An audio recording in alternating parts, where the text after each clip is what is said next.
All right, welcome back to Tragedy and Hope Live. Still on World War II, Ebb of Aggression, 1941 to 1945. On page 814, second paragraph. Link to the PDF in the description if you want to read it yourself. All right.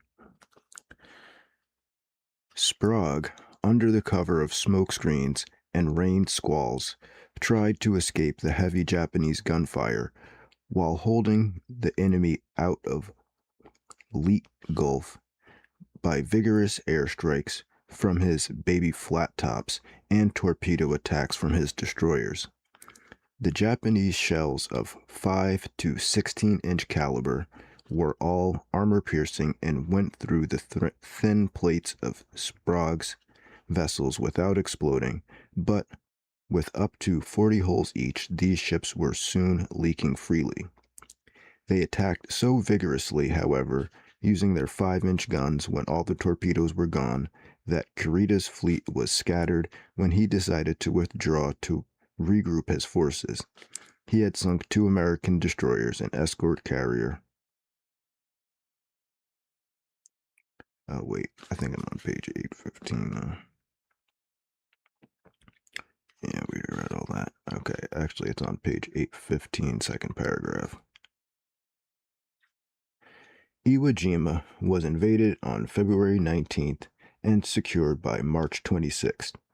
Bitter fighting, which involved flushing Japanese one by one out of caves, yielded 20,000 Japanese killed and only 216 prisoners by March 26th.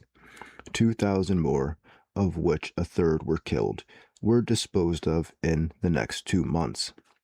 The Americans lost about 5,000 killed, but 3 divisions suffered over 2/3 casualties in the struggle to capture this island of 4 by 5 by 2 by 5 miles.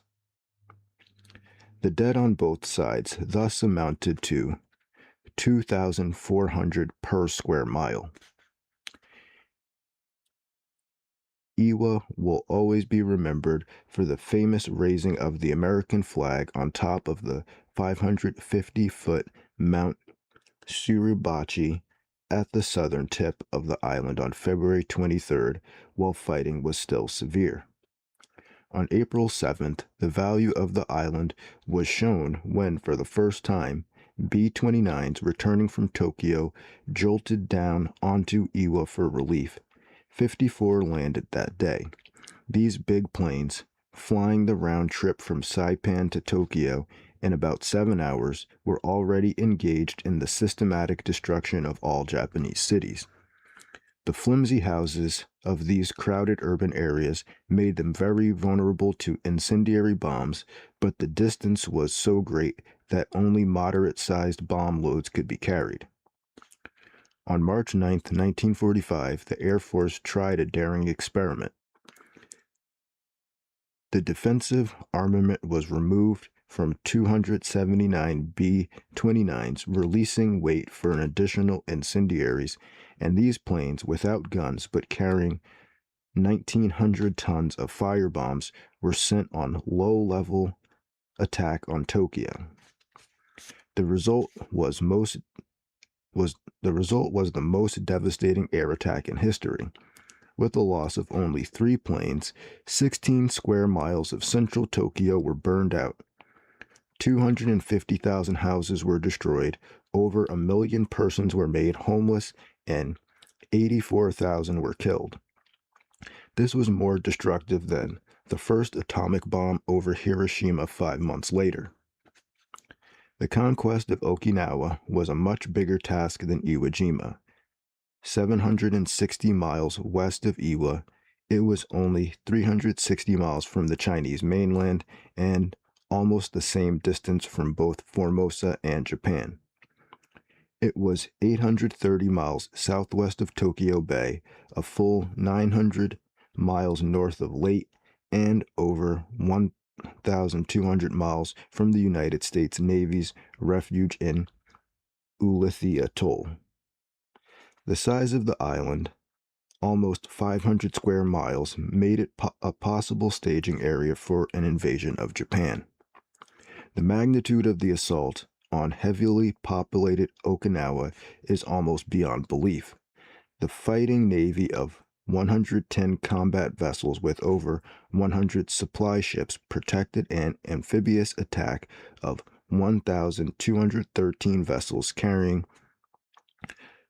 182,000 assault troops. The preliminary bombardment of naval guns fired 40,000 rounds in 16 to 5-inch calibers. The assault on a perfect Easter morning, April 1st, 1945, hit the coral reef with 4 divisions on a front 5 miles wide. The size of the whole operation may be judged from the fact that the supply tankers in 8 weeks to May 27th delivered 8.25 million barrels of fuel oil and 21.5 million gallons of aviation gasoline. In 5 of these weeks, the same tankers delivered over 24 million letters to men engaged in the attack. The Okinawa campaign was the most severe of the Pacific War. It required 3 months of intense combat to secure the island against the 77,000 Japanese defenders, most of whom had to be killed or committed suicide. The invasion force had 40,000 casualties, of which almost 1/5 were killed. The naval and air support suffered intensely from 1,900 kamikaze attacks, which sank 30 and damaged 368 naval vessels, with the loss of 763 fleet aircraft and with 10,000 naval casualties, of which half were killed. The degree and kind of resistance from the Japanese at Okinawa raised grave questions regarding the final defeat of Japan. By May 1945, a major part of the Japanese population was completely disillusioned with the war and eager to find a way out of it. These sentiments were shared by most of the civilian leaders and by a good portion of the naval leaders. Some of the army, however, still believed that they could make the cost of an American invasion of Japan too high to be acceptable to American opinion. Somewhat similar ideas occurred to some of the American leaders. These Japanese fanatics believed that they could get a major part of Japan's fighter plane construction dispersed and placed underground by mid-September 1945. If these facilities were used to build cheap, uninstrumented kamikaze planes manned by untrained suicide volunteers who were available in large numbers and supplemented by human torpedoes, it might be possible to inflict unbearable losses on any American invasion of Japan itself. As part of this project, the Japanese had perfected a manned glider bomb called Baka Foolish by the Americans, which carried a man and 2,645 pounds of trinitrotoluene.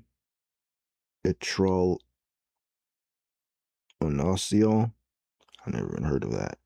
In a 20-foot fuselage with 16.5-foot wingspan. Without any engine, but carrying 3 thrust rockets, this weapon was dropped from a conventional plane and came in on its target at over 600 miles per hour. Even with air cover and using proximity fuses, American ship defenses could be saturated and exhausted if enough of these came in over sufficiently extended periods. Several incidents in the Okinawa campaign raised fears of this nature. On April 16th, the destroyer Lafay sustained 22 attacks in 80 minutes and destroyed all of them, but 6 kamikazes hit the ship, knocking it out. On May 11th, the picket ship Hadley was attacked by 10 planes simultaneously. All were destroyed, but the vessel was hit by a Baka, a kamikaze, and a bomb, and was knocked out. Neither of these ships was sunk, but casualties were so heavy that American leaders shuddered to think of the result if such attacks were hurled at troop transports coming in on an amphibious attack. In June 1945, American estimates of their casualties in such an attack were over 500,000. It is true that Japan could have offered such resistance, for at mid-August 1945, when 2,550 kamikaze planes had been expended, the Japanese still had 5,350 left, with adequate pilots ready, and had about 5,000 planes for orthodox bombing attacks, plus about 7,000 more in storage or under repair. These, with bombs and gasoline, were being saved for the American invasion. These considerations form the background of the Yalta and Potsdam conferences and the decision to use the atom bomb on Japan. The Conference of Roosevelt, Churchill, and Stalin, held at Yalta in the Crimea on February 4th through the 12th, 1945, sought to reach agreement on most of the issues of the war and of the immediate post-war period. The nature of this conference and its decisions had been so much distorted by partisan propaganda in recent years that it is difficult for any historian today to reconstruct the situation as it seemed at the time. In general, the conference seems to have been cordial, cooperative, and optimistic, and it is incorrect to project subsequent animosities and conflicts backward into the conference itself. As the discussion proceeded, the victorious armies were pressing forward rapidly into Germany in the Soviet offensive, which began on January 12, 1945, and Eisenhower's attack, which had begun on February 8, 1945. Victory could clearly be foreseen in the European war, but in the Far East the future was much more clouded. In Europe, the attitude of mutual trust seems to have been high, probably higher than the actual relationship of the three powers justified, but this was so prevalent that no efforts were made to establish limits of demarcation for the advancing armies within Germany. There was rapid agreement on joint post-war administration of Germany, with the Four-Power Control Commission to include France, and three separate zones of military occupation, any zone for France to be taken out of the area assigned to the Western powers. Berlin, outside any zone, was to be governed jointly by a commandatura of commandants assigned by the respective zone commanders-in-chief. Access to Berlin as a military question and on the advance of the United States War Department was left to subsequent military arrangements, with freedom of transit as the guiding principle. Differences regarding the rules of the United Nations organization were settled with surprising ease. Stalin accepted Roosevelt's suggestion that the members of the Security Council be unable to veto discussion of disputes involving themselves within the Council, and the Anglo-Americans in turn accepted the Soviet demand for extra seats in the Assembly by offering them two for the Ukraine and White Russia.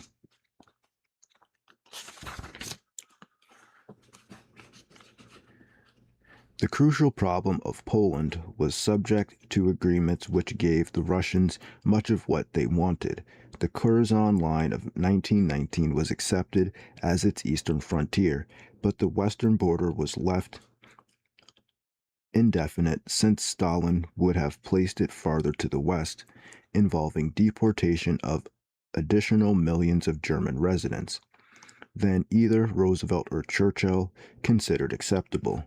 It was no longer possible to find a government for Poland by fusion of the London Group with the communist-dominated Lublin Committee, since the former, after the resignation of Mikołajewski, I can't even pronounce that, Mikołajewski or something like that, too many consonants, had become openly anti-Soviet, and the latter. On December 31st, 1944, had been recognized by Moscow as the government of Poland. Compromise was reached by agreement to expand the Lublin Group by the addition of democratic leaders from Poland abroad, and that this expanded government would be recognized when it had been pledged to holding of free and unfettered elections as soon as possible on the basis of universal suffrage and the secret ballot. No form of supervision of these elections, even by their ambassadors, could be obtained by the English-speaking countries. Much of the Yalta Conference was concerned with the Far East. It would be a mistake to regard these discussions as revolving about payment to Soviet Russia in the Far East in return for its intervention in the war with Japan. All three powers were agreed that Japanese imperialist gains at the expense of Russia and China since 1854 should be undone, and Stalin was ready to enter the war against Japan after the defeat of Germany, as Roosevelt was eager to have Russia do. So, the talk was concerned rather with the terms and details of both of these actions. The first Cairo Conference of Roosevelt, Churchill, and Chiang Kai-shek on December 1, 1943, had agreed to a declaration which promised that Japan will be expelled from all territories which she has taken by violence and greed. At Yalta, this decision was extended and specified. It was agreed to undo the results of the Russo-Japanese War of 1904 as follows. Southern Sakhalin would be granted to the Soviet Union along with a lease on the Port Arthur Naval Base and a dominant position in the internationalized port of Daren. The Chinese Eastern Railroad and the South Manchurian Railroad, which serves Daren, would be operated jointly by a Soviet-Chinese company in which Soviet interest would be dominant, although full sovereignty over Manchuria would be retained by China. In addition, the Kuril Islands would be ceded to the Soviet Union. The outer and outer Mongolia, which had been free of Chinese power for decades, would be granted autonomy permanently. These agreements, drawn up in a formal document at Yalta and specified as the price of Soviet intervention in the war on Japan, were kept secret, although it was agreed that they should be conveyed to Chiang Kai-shek. This could not be done much before the Soviet intervention in the war because security was so poor in Chongqing that there were no secrets from the Japanese there. Accordingly, the Chinese were not informed of the secret Yalta agreements until President Truman told the Chinese Prime Minister and Foreign Minister T.V. Soong about June 10, 1945. During this period, the great powers were thoroughly disillusioned with China. A generation of almost constant warfare under a government lacking in energy or principles had brought the whole organization to the verge of dissolution. Trade had reached a point of semi-collapse, inflation was rampant, the capital of the most fundamental kinds, such as farm tools, roads, and communication, was worn out. 90% of the railroads were out of operation, and the chief concerns of almost all Chinese was survival. The existing political divisions offered little hope of remedying any of China's ills, even after Japan had been defeated. The dominant Kuomintang party was shot through with corruption and complacency and seemed to have few concerns except remaining in office. Its chief aim seemed to be to maintain its armed blockade of the communist forces operating out of Yan'an in northwestern China. There, the highly disciplined communist armies had taken over the area and appeared to have gained some degree of local support. American hopes of fusing the two parties into a common and energetic Chinese government, however, broke down on the refusals of the Kuomintang and the remoteness of the communists. The Russians seemed to have little interest in these matters, and Stalin made it clear in his conversations with his Western colleagues that he had little concern with the situation beyond his rigid determination to secure the specific and strictly limited goals established by his vision of Russian national interest. He had little sympathy for the Chinese communists or for the Chinese in general, regarded Chiang Kai shek as the best of a poor lot, and seemed fully prepared to allow the United States to try its own independent hand in working out any agreements it wished in respect to governing of China. As became clear, even in 1944, however, the United States was not going to get its wishes in China, even when it could decide what those wishes were. As early as September 1944, Roosevelt was so completely disillusioned with the Chinese war effort, especially with Chiang's lack of energy in fighting the Japanese, that he suggested that General Stilwell should be given command of all Chinese forces. This demand, sent to Chiang on September 16th, was answered within 10 days by a blunt demand from Chiang that Sitwell be removed from China. These circumstances made it inevitable at that time that American leaders, especially the military, should welcome possible intervention of Soviet forces against Japan on the mainland of Asia and should doubtfully welcome the addition of the first atomic bombs to their arsenal of weapons. The making of the first atomic bombs is surely the most amazing story of World War II.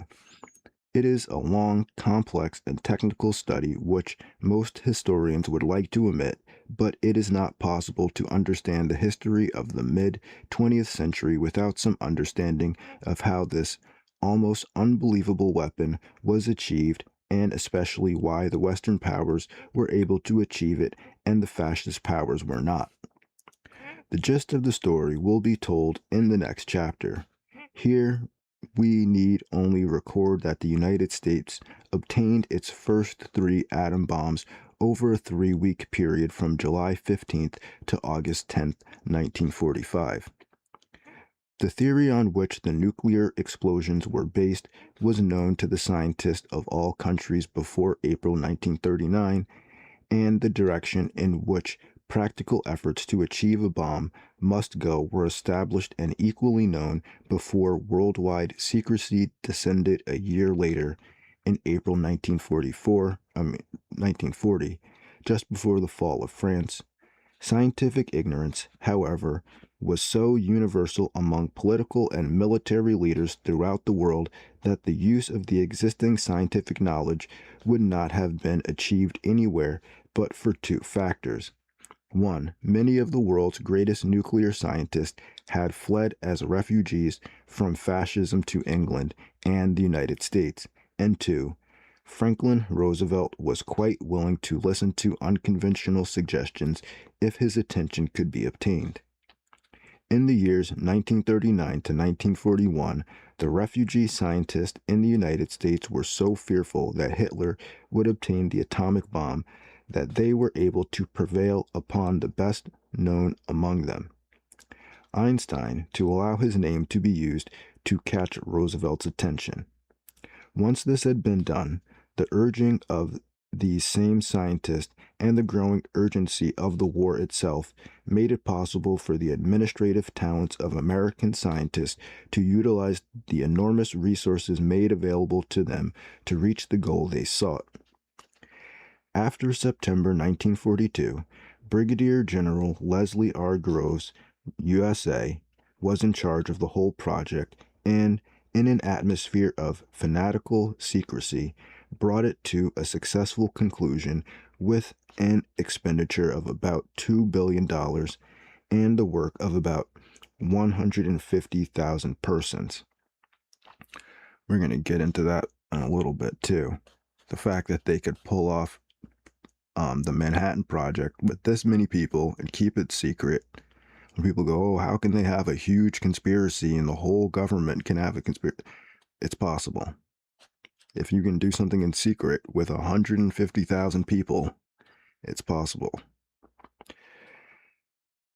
In this, as other matters, the sudden death of President Roosevelt on April 12, 1945, had a great and incalculable effect. Vice President Truman knew nothing of the atomic research program until he was told of it by Secretary of War Stimson briefly on April 12th and at greater length 2 weeks later.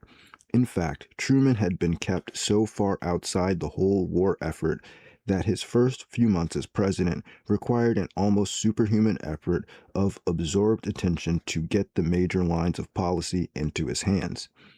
To avoid a repetition of this situation in case of his own death, he decided to place James F. Brines, perhaps the most widely experienced man in American government, into the office of Secretary of State, since at that time the incumbent of this first cabinet post was designated as second in line of succession after the vice president to the presidency. The new Secretary of State, however, had been serving as assistant president, largely concerned with domestic questions, and he was almost as unfamiliar with the main problems of foreign policy as Truman himself. The problems which Truman, Brines, and their advisors faced in reestablishing the peace of the world were greatly intensified by the obstructionism of the Soviet government and by the fact that Winston Churchill had set an election in England, the first in 10 years, for July 5, 1945, to renew his government's mandate. The result was not clear until July 27, 1945, because of the need to count absentee ballots from overseas soldiers, but these eventually showed a smashing 2-1 victory of the Labor Party over Churchill's conservatives. Thus, Brines became Secretary of State only on June 30th. He went with President Truman to the Potsdam Conference, which opened on July 17th and lasted until August 2nd, but on July 28, 1945, Clement Attlee and Ernest Bevin, the new Prime Minister and Foreign Secretary of Britain, replaced Churchill and Eden as delegates at Potsdam. The transition was made somewhat easier by the fact that Attlee had been Deputy Prime Minister since 1942 and had been on the British delegation to Potsdam from the opening of the conference. Nevertheless, the fact that Stalin was the sole survivor of the big three heads of government who had conferred so often during the war undoubtedly weakened the West in this last terminal conference. In general, the American delegation seemed to regard as its chief aims to seek to continue the Big Three cooperation into the post-war world within the structure of the United Nations, whose charter had been adopted at San Francisco on June 25th. The American delegation felt that Europe was falling very rapidly into two antithetical parts in which Britain would seek to balance a Soviet-dominated Eastern Europe by a British-dominated Western Europe. The Americans wished to avoid this, and particularly to prevent two possible consequences of this: a revival of Germany by Britain to help serve as a shield against Soviet power in the East, and the jeopardizing of Western Europe's and the world's economic revival by the splitting of Europe into opposed blocs. As one evidence of this American attitude, we might mention President Truman's refusal to confer separately with Churchill before the main conference at Potsdam, and his refusal to allow the State Department and the Foreign Office to make any advance agreement on joint policies. On July 16th, while Truman was surveying the devastation of Berlin, the atomic scientists were gathered on the desolate open plain of Alamo Gordo, New Mexico, 120 miles southeast of Albuquerque. There was an implosion-type plutonium bomb at the top of a steel tower 100 feet high. It was detonated at 5:30 a.m. The result was an explosion beyond expectation. A burst of blinding light, far brighter than the sun, expanded into a ball of fire 2 miles high, which lasted second after second, as a great mushrooming pillar of radioactive smoke and dust surging upward to a height of almost 8 miles. Almost a minute later, as if the door of a hot oven had been opened, the blast reached the base camp, 10 miles from the bomb point, with sufficient force to push some people backwards. The light was seen 180 miles away by early risers, and the sound, by some freak, split windows at that distance of 180 miles. At the scene, General Thomas F. Farrell said to General Groves, "The war is over." But the scientists, stricken with the horror at their success in releasing a force equivalent to 17,000 tons of TNT from about 12 pounds of plutonium, had a glimpse of hell. In that instant, many of them became politicians, convinced of the social responsibilities of science, especially to avoid war and to direct the unlimited power of science to human welfare. It was soon established that the steel bomb tower had been volatilized, as was a 4-inch iron pipe, 16 feet high, deeply set in concrete, 15,000 feet away. 1,500 feet away. Another 40-ton steel tower, 70 feet high and a half a mile away, had been torn to pieces. The first message of the great event in New Mexico reached Secretary of War Stimson at Potsdam on July 17th. It had only 3 words: "Babies satisfactorily born." More details followed, and General Groves' detailed account arrived by courier on July 21st. All this information was given to Churchill as it arrived. It was agreed to give the Russians no information, but merely to mention the success of the new bomb as casually as possible to prevent any later accusations of withholding information when the story became public. The Prime Minister at once saw the significance of the event, but his Chief of Staff, Field Marshal Lord Alanbrooke, belittled Churchill's excitement and wrote in his diary, "He had absorbed all the minor American exaggerations and, as a result, was completely carried away. It was now no longer necessary for the Russians to come into the Japanese war. The new explosive alone was sufficient to settle the matter. Furthermore, we now had something in our hands which would redress the balance with the Russians." Lord Alanbrooke's ignorance, based on his illiteracy in scientific matters, was shared by almost all military men of all armies in the world, and by the overwhelming mass of politicians as well. Among the latter group was Stalin, but fortunately not Truman. The president on July 18th ordered the second bomb to be dropped on Japan as soon as it was ready. On July 24th, he chose the list of possible targets: Hiroshima, Kokura, Niigata, and Nagasaki. Secretary Stimson, moved by the tears of Professor Edwin O. Reischauer and his own memories of the place, persuaded the president to drop from the list Kyoto, a city of temples, shrines, and artistic treasures. These cities were already being spared from B-29 air raids to reserve them for the rest for the test of the atom bomb. On the same day, Truman told Stalin of the successful test. There is no doubt that the president, in order to discourage any question from Stalin, overdid the casualness of his communication. Moreover, he spoke to him aside, using a Russian interpreter whose English was limited. Truman's own account shows that Stalin either did not understand or was ignorant of the fact that an atomic explosion was a significant event. The president wrote, "I casually mentioned to Stalin that we had a new weapon of unusual destructive force. The Russian premier showed no special interest. All he said was that he was glad to hear it and hoped we would make good use of it against the Japanese."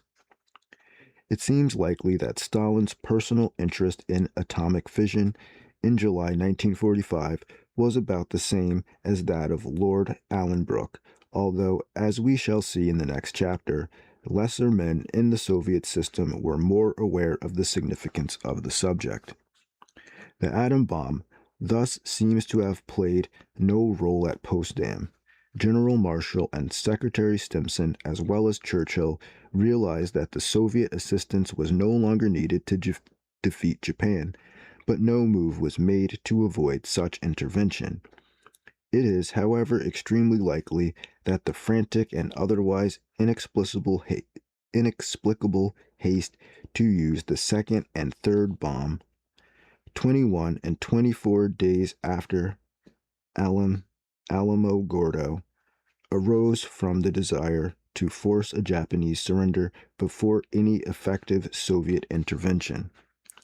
The chief task of Potsdam was to lay the basis for a peace settlement.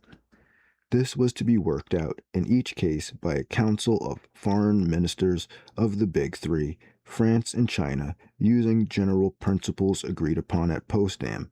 These principles were vague and were interpreted or violated subsequently, so that on the whole, the Soviet Union achieved what it wished east of the Oder River and Adriatic in the north of Greece, while the Western powers obtained their general desires west and south of these boundaries. As usual, the chief problem was Germany. There, the Soviet Union still wanted some type of partition in order to dominate the fragments, while in the West, only France, from continued fear of Germany, sought to fragment and weaken that country, while the English-speaking countries wanted as unified an administration as feasible and a level of economic revival sufficient to make American economic aid unnecessary. In addition, the United States was determined to avoid any repetition of the 1920s when German reparations had been paid to other victors from resources borrowed from the United States. The chief principles for post-war Germany, as established at Potsdam, were 1. Permanent and total disarmament and dispersal of all military forces. 2. Complete denazification of public and private life. 3. Nullification of all Nazi discriminatory laws. 4. Punishment of individuals guilty of war crimes and atrocities. 5. Indefinite postponement of any Central German government and thus of any German peace treaty, but maintenance of a central national administrative machine to be used by the Control Council for economic activities of national scope. 6. Decentralization and democratization of political life and of the judicial system. 7. A multi-party system with only Nazi groups forbidden. 8. Democratization and westernization of German education, establishment of basic Western freedoms of speech, press, religion, and labor union activities. Funny how they didn't ban communism, only Nazism. I thought we were against communism too. On the economic side, it was agreed that Germany should be treated as a single economic unit with uniform control measures in all zones aimed at establishing a consumer-oriented economy under German control and able to ensure maintenance of occupying forces and refugees with a standard of living for the Germans themselves no higher than that of non-Russian continental Europe. This somewhat modified version of the Morgenthau scheme, which had sought the complete ruralization of German economic life to an agrarian basis, was modified almost at once by a number of factors. The first modifying factor was the desire for reparations.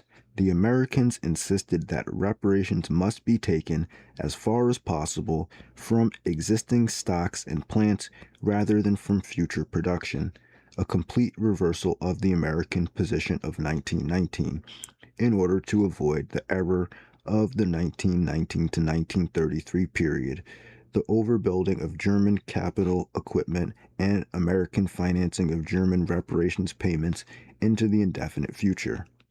No total and no division of reparations benefits were set, but it was provided that all reparations come from Germany as a whole and be credited to the victors on a percentage basis. To administer this, to escape from Polish reparations claims, and to get the Russians out of the Italian question so that that country could become a partner of the Western powers, Secretary Bryans worked out a complicated deal. The central basis for this deal was that Germany had an industrialized West and an agricultural East.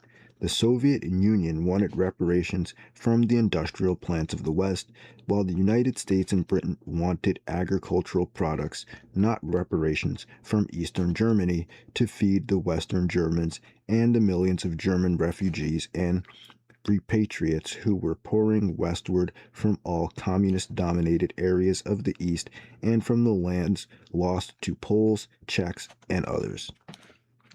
In simple terms, Bryan's compromise was that each country take reparations from its own zone, but that Russia would get 40% of the heavy war industrial equipment of Western Germany, for which it would pay only 25% in food, coal, and other basic needs from the East. From this total, the Soviet Union would pay the reparations claims of Poland, release Italy from all Russian reparations claims, and agree to the immediate admission of Italy into the United Nations.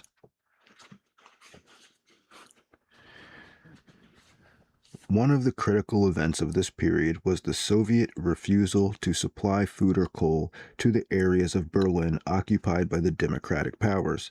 This and the millions of Germans streaming westward to seek refuge beyond the reach of vengeful Russians, Poles, and Czechs played a great role in arousing sympathy for Germans in the West and establishing a common front of cooperative work and mutual dependence in that area.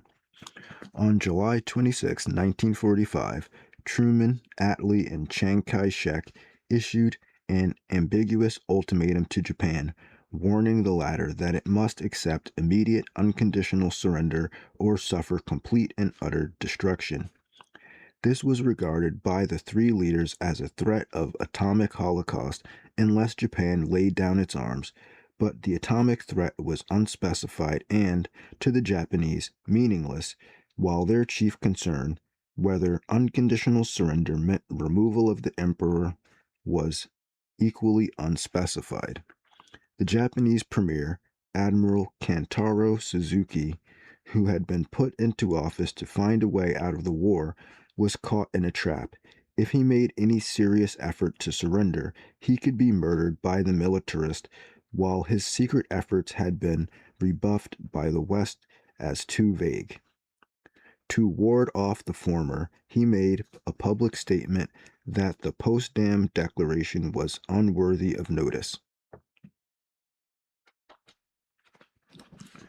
On July 26th, the heavy cruiser Indianapolis, top-heavy with new anti-aircraft and radar equipment, was still unequipped with underwater submarine detection devices, unloaded the bomb without its last essential part of uranium-235 on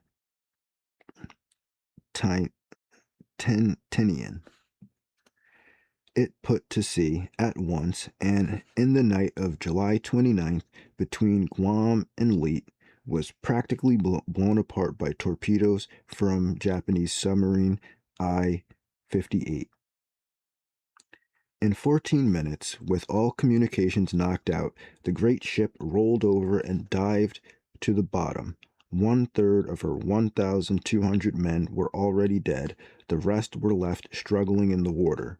4 days passed without anyone in the American armed forces asking a question about the Indianapolis. Then an American plane spotted survivors in a large oil patch. 316 were picked up in the next few days, but the bomb was safe on Tinian. While 58 was stalking the Indianapolis in the Pacific. The heavy cruiser Augusta was in mid-Atlantic, bringing President Truman and his assistants back from Potsdam. From Midocene, the president sent the signal to Washington and Tinian to drop the bomb on Japan. By August 5th, all was ready, and at 2:45 a.m. the following morning, the modified B-29 Enola Gay, Colonel Paul W. Tibbets Jr. in command, went roaring down the long Tinian runway on its 7-hour flight to Hiroshima. Only one man aboard, a scientist commissioned as a Navy captain, William S. Parsons, knew exactly what the strange new bomb was or why Colonel Tibbets had been given such unorthodox orders regarding bombing technique. These orders were to dive for maximum speed and turn 150 degrees the bomb was released. Parsons directly violated his orders to arm the bomb before it was loaded in the plane because he had seen several B-29s en route to Japan crash on takeoff, and he realized that an atomic incident might destroy Tinian Airfield with its hundreds of million-dollar planes and its tens of thousands of trained men. Probably a good idea. Might have been the smartest guy in the military. Just before takeoff, Parsons borrowed a loaded revolver to use on himself if the Enola Gay landed in Japanese territory. 6.5 hours later, 1,700 miles north of Tinian, the Enola Gay came in sight of its target. The doomed city lay quiet in flooding early morning sunshine. At 9:15, precisely on schedule, the giant plane went into its bombing run at 31,600 feet, speed 328 miles per hour. As the bomb was released, the plane twisted violently away to get as far as possible from the blast. Seconds ticked off as the bomb fell almost 5 miles to 2,000 feet. Then two masses of uranium came together at lightning speed and turned to energy. The fireball expanded outward, enveloping the center of the city, its intense heat and blast driving outward to shatter buildings and ignite the debris. 15 miles away, the Enola Gay was slapped twice by the concussion. An hour and a half later, from 360 miles away, the crew could look back and still see the mushroom cloud rearing up 40,000 feet. Under that cloud, at least 40,000 Japanese were killed instantly, an additional 12,000 died in the next few days, and eventually 60,000 perished with an equal number injured. The city was over half destroyed, with the area of devastation extending out a mile from ground zero. News of this great disaster was released at once in Washington, but in Japan communications were disrupted, and there was no agreement on what had happened. The emperor sent word to Premier Suzuki to accept the Potsdam Declaration, but the militarist insisted on 3 conditions. 1. Japan would disarm its own troops. 2. The occupation of Japan would be limited. And 3. War criminals would be tried by Japanese courts. All assumed that the emperor's position was beyond discussion.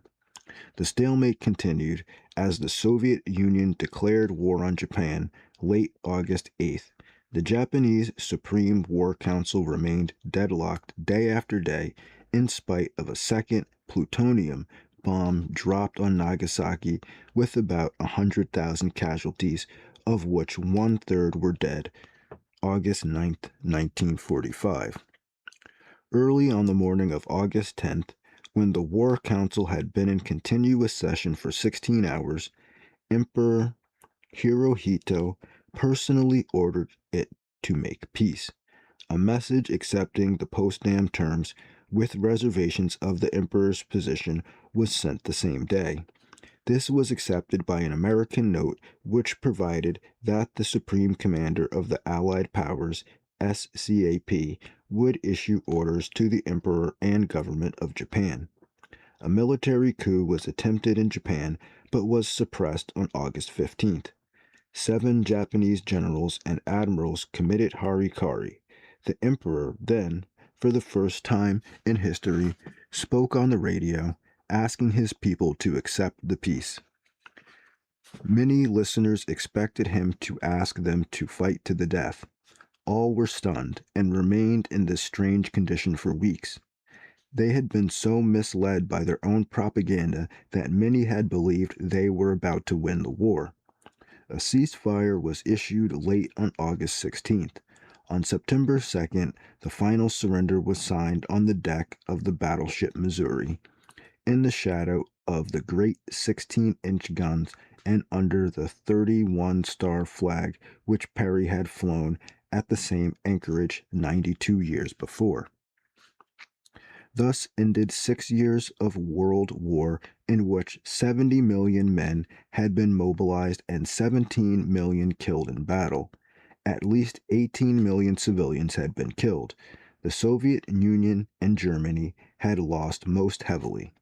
The former had 6.1 million soldiers killed and 14 million wounded, but lost over 10 million civilian dead. Germany lost 6.6 million servicemen killed or died in service, with 7.2 million wounded and 1.3 million missing. Japan's armed forces had 1.9 million dead. Britain's war dead were 357,000, while America's were 294,000. All of this personal tragedy and material damage of untold billions of dollars was needed to demonstrate the irrational minds of the Nazis, fascists, and Japanese militarists that the Western powers and the Soviet Union were stronger than the 3 aggressor states, and, accordingly, that Germany could not establish a Nazi continental bloc in Europe, nor could Japan dominate an East Asian co-prosperity sphere. This is the chief function of war, to demonstrate as conclusively as possible to mistaken minds that they are mistaken in regard to power relationships. But, as we shall see in demonstrating these objective facts, in order to change mistaken subjective pictures of these facts, war also changes most drastically the objective facts themselves.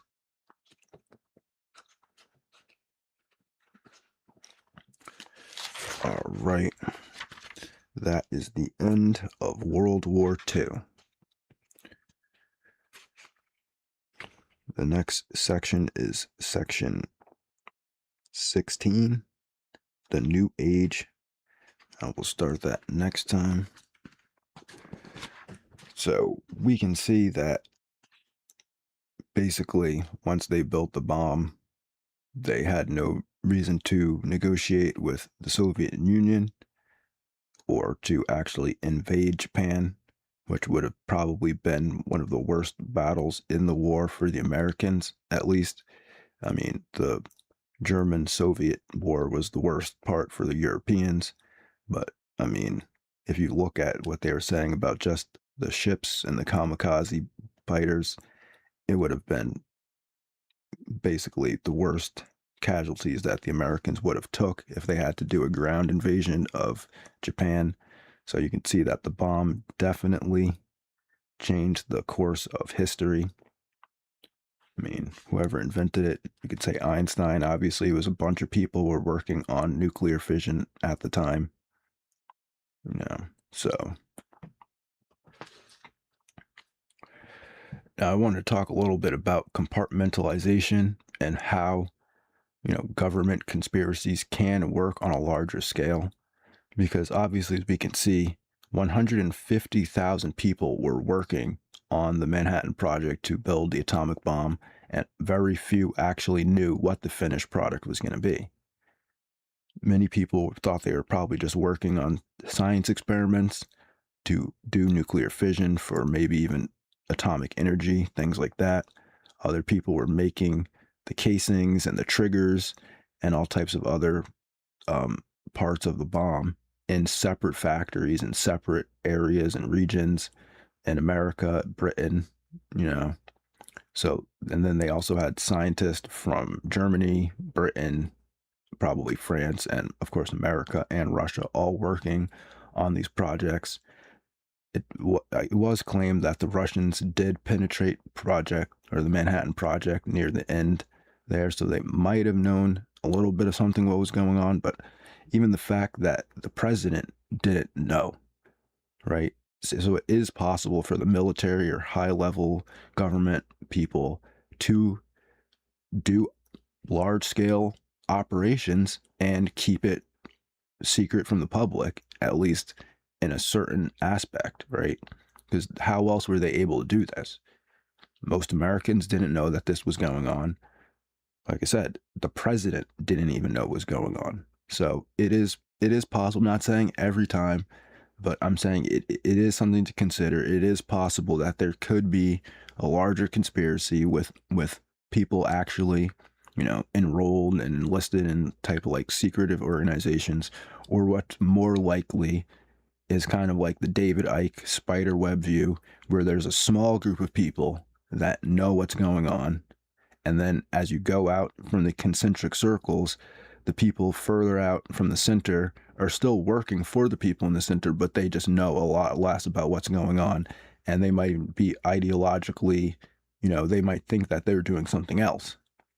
They might think that they're, building a nuclear power plant that's going to help people get energy, but in fact, they're actually working on the bomb, right? Or they might be working in the propaganda department and they actually genuinely believe that, whatever country's prosecuting a war is the good guy and that they're morally correct at all times, and they're all working together, and the people in the center have like veto power to like, control where the things go and who's working on what and all this other stuff, without all the other auxiliary parts knowing exactly what they're doing. So that's just something to think about there when you're talking about conspiracies and government projects and stuff like that. So I'm going to get out of here with that. Thanks for watching. Appreciate it. Have a good day and peace.